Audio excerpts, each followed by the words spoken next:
Hey guys, so today we're going to go over Chapter 12, Activity 2. So before we get into the activity, first we'll talk about Grignard reagents. Grignard reagents are used in the synthesis of alcohols. We'll go over this later on in the activity, but for now, know that Grignard reagents are formed by treating an alkyl halide with magnesium metal.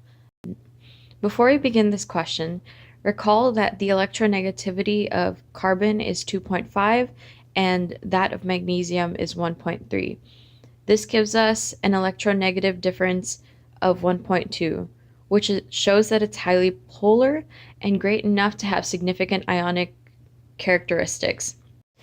This is represented here, where the bond is broken to make your MgBr and your carbanion, which makes a strong nucleophile and a strong base. Let's do this for the rest of the examples. Now for this next example, what we have is a phenyl group and then our magnesium and bromine. So as always, we're drawing our carbanion and our magnesium and bromine ions. Now, even though this is chlorine right here, it still applies because what you'll need for a Grignard reagent is actually an alkyl halide. So magnesium is still less electronegative than chlorine. And so we draw the dipole arrows this way. And then we draw our cyclohexane. And then we draw our magnesium and chlorine. And then finally we have a cyclopentane. Once again, just imagine the bond being broken to give you your carbanion, and then your Mg, and then your Br minus. So the second question shows us a series of steps that we will go through using the Grignard reagent and a carbonyl in order to obtain our alcohol. So first we're given this atom right here, and then we are given our Grignard reagent.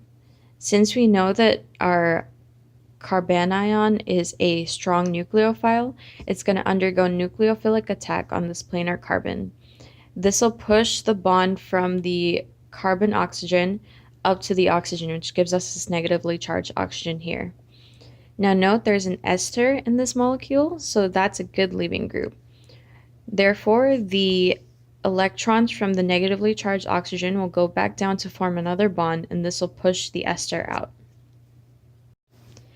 This gives us another double bond of carbon and oxygen once again, and so the Grignard reagent will come back around and the carbanion will attack the planar carbon. And so the same steps ensue, the double bond is broken and the electrons are given to the oxygen. This gives us a negatively charged oxygen. And then upon workup, it is then protonated, which gives us our final product, which has alcohol in it.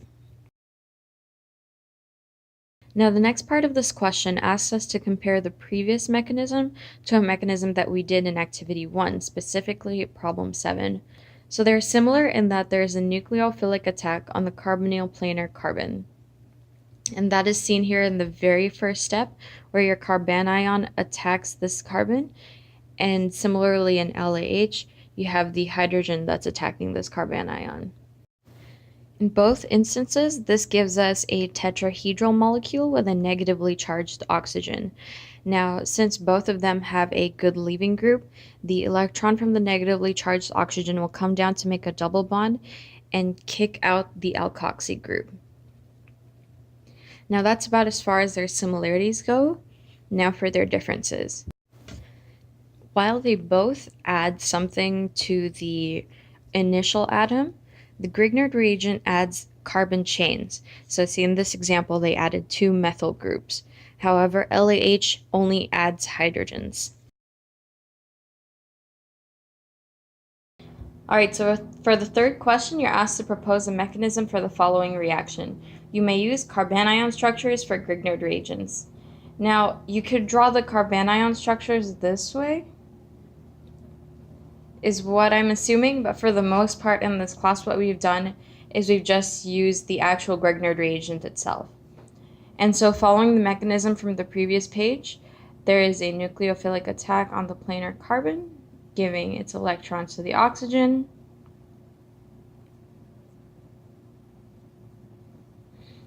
And then that adds your phenyl group right here.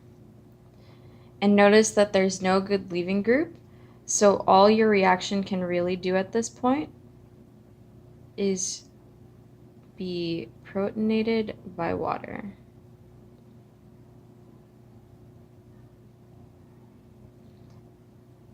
And then that gives you your expected final product. All right, and so for the next section of this question, we have a good leaving group, the alkoxy right here. That explains why the phenyl group adds twice. And so we'll see that happening in the mechanism. So first, your carbanion attacks the planar carbon, pushes up the electrons to give you your negatively charged oxygen.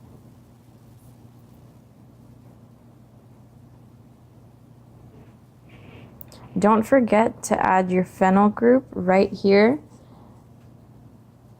And since we know that this is a good leaving group, the electrons from this oxygen will come down and push this out, giving us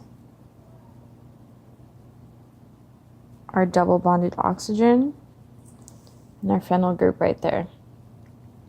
And so the Grignard reagent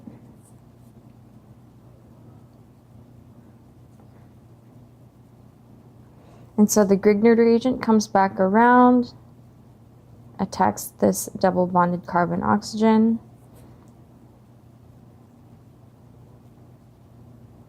and once again, don't forget to add your phenyl group.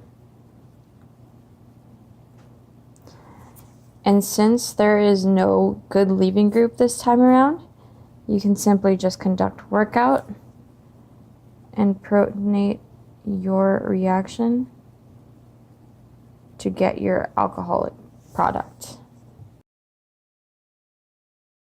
For question number 4, it asks us to use curved arrows to explain why the following reaction would be unsuccessful.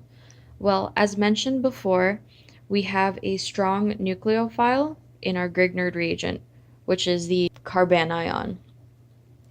And so because the hydrogen in alcohol is acidic, it can actually protonate the carbanion. So what you get is a negatively charged oxygen instead of the alcohol product that you want. If you did want to use a Grignard reagent to make an alcohol in something that already has an alcohol in it, then you're going to need a protecting group, and that's what we'll go through in question 5. And so you are given the same initial reactant, and now what we're going to do is we're going to protect it with TMSCl and then ET3N. This replaces the hydrogen with a TMS group, and then since it's protected, you can now use your Grignard reagent as normal.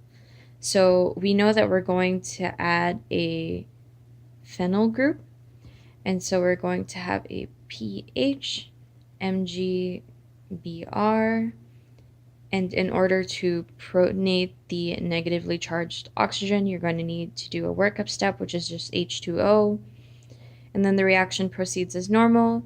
You get your ideal product, except instead of the OH, you still have the TMS. So in order to remove this, you just deprotect it with TBAF, and that gives you the product that you initially wanted.